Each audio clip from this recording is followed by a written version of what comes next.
Magandang araw o gabi sa inyong lahat. Ang ganda po ng sinabi ni Ted Filon. Bigyan natin ng reaksyon sa sinabi niyang tungkol sa ganap na krisis na hinarap natin ngayon ng ating bansa. Ito yung sektor na palagi pag may krisis na lang ay hindi po pinapansin ng ating gobyerno na mas lalong pang initsipwera sa administrasyong ito. Kung maayos po ang lahat, yun talagang deserving. Ang Pero sino makatanggap. na naman po mag-aambag-ambagan dyan?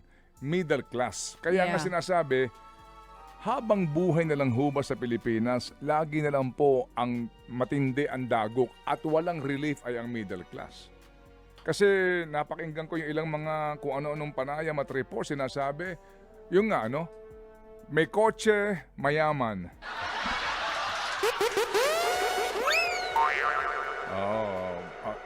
Sinasabi, ang makikinabang daw ho kapag tinanggal natin yung excise tax, tinanggal natin yung VAT, pati ho mga mayayaman, makikinabang. Can you please define mayaman? O baka mayabang?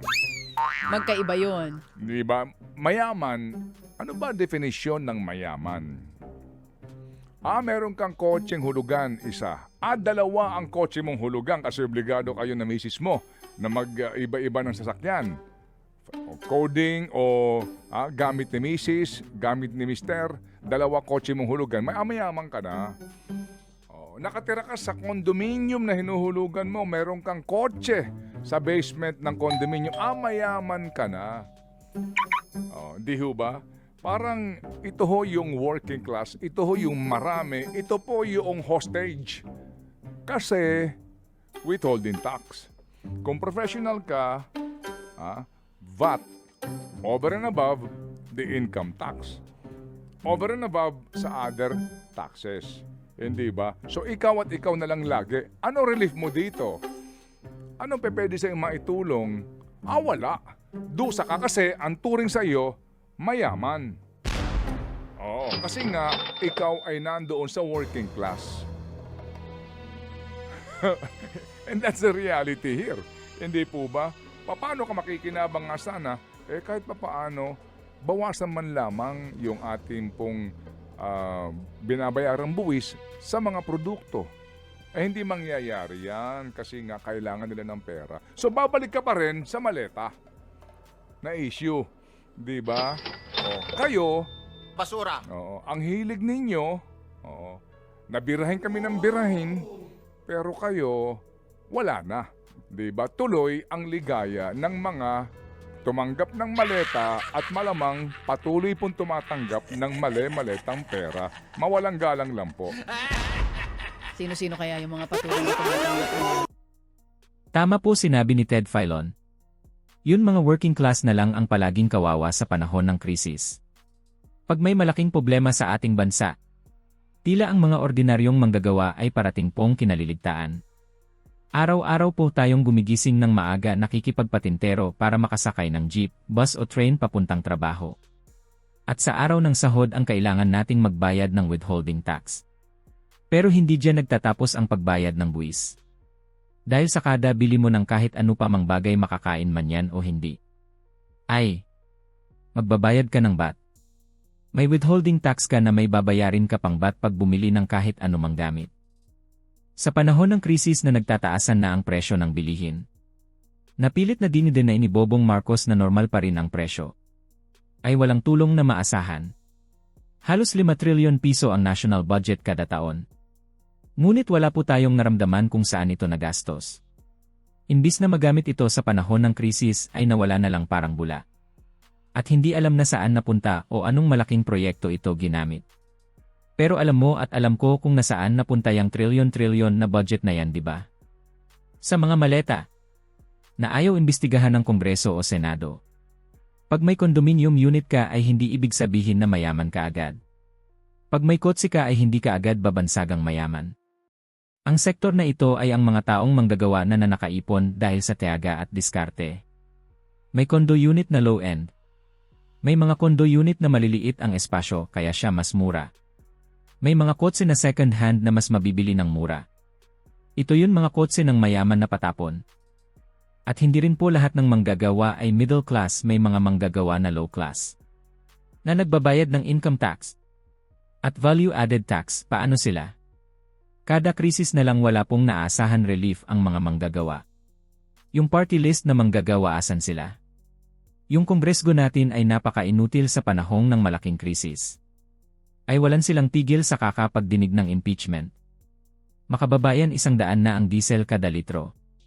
Asan ang kongreso? Puro sila impeachment. Sadyan wala pong tunay na malasakit sa taong bayan. Takot na takot kasi silang mahuli sa mga ginagawang nilang pagkukurakot sa pondo ng bayan. Kung trilyon ang budget natin, bakit walang tulong na relief para sa mga ordinaryong workers sector natin? Makababayan yun kongreso natin ang may problema, hindi yung Middle East.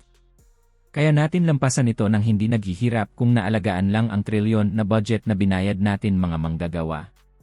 Panahon na po na tanggaling ang value-added tax. Pahirap yan hindi lang sa mga namamasada. Pahirap yan hindi lang sa mga negosyante. Pahirap yan hindi lang sa mga manggagawa. Pahirap po yan sa lahat ng tao sa Pilipinas. At napupunta lang yan sa maleta. Ginagatasan lang tayo ng mga taong nasa kapangyarihan. Kung itototal mo yung sahod nila paano sila nakabili ng luxury items, luxury houses at luxury vehicles. Yang value-added tax po ay isang uri ng double taxation na dapat suriin ng Kongreso at tangaling o kahit mang lang bawasin. Ngunit ayaw nilang gawin. Kasi isa ito sa gatasan nila sa Kongreso. Pag naalis yung bat na yan, bababa po ang mga presyo ng mga bilihin. Bababa ang presyo ng pagkain sa fast food. Bababa ang presyo sa grocery. Bababa ang presyo ng transportation. Mas maraming pong pera na ikot sa kamay ng taong bayan at hindi sa kamay ng politiko. Yan ang tunay na solusyon. Kaya ayaw tanggalin ng Kongreso yan ay dahil wala silang pangbili ng bahay sa ibang bansa. Wala silang panggasto sa mamahalin na damit, relo, sapatos o designer bag. Wala na silang pangbili na luxury items. Makababayan trilyon-trilyon ang budget kada taon. Tanong ninyo sarili ninyo. Asan napunta mga yan? Trilyon po ito, hindi milyon, hindi bilyon, kundi trilyon. Pag magbibilang ka, it will take you more than 30,000 taon to count trillion. Hindi ka pa rin tapos sa bilang. Makababayan panahon na para tanggalin ang source ng problema ng bansa. Makababayan pag walang buwis ay wala din kurakot. Ang sa akin lang ay bawasan ang pagbubuwis sa mga tao. Dito unlad ang ating bansa dahil mas maraming pera ang ikot-ikot sa kamay ng ordinaryong tao at hindi sa kamay ng nasa gobyerno. Lalago po ang ekonomiya ng bansa natin kasi mas marami na ang mga taong makakabili ng mga bagay-bagay. Tataas ang demand sa produkto at sunod dyan ang pagtaas ng demand sa trabaho. Mayaman po ang Pilipinas, kailangan lang ay umikot yung yaman na yan sa mga ordinaryong tao at hindi sa mga bunganga ng buhaya politiko. Hindi po makatao yung VAT na yan kasi kahit mahirap magbabayad pa rin sila. Gatasan lang yan ng mga taong nasa kapangyarihan. Abot ka dito sa huling bahagi ng aking video. Maraming salamat po. Ako po ay isang napakaliit na channel lamang at walang nakukuhang income sa YouTube na gustong isiwalat at tanungin ang mga bagay-bagay at ganap na nangyayari sa ating bansa na ayaw o iniiwasan ng mainstream media. Ang munting hingi ko lang sa inyo ay suporta, subscribe, like at share lang po ay malaking tulong sa akin para ipagpatuloy ang paggugol ng impormasyon para madali ninyong mapanood upang kayo mismo ang humusga at magbigay ng sariling ninyong opinyon. Maraming pong salamat sa inyong lahat. Fight for what we believe in, undeterred by the fear of failing or losing. Indeed, courage knows no limits. Cowardice does.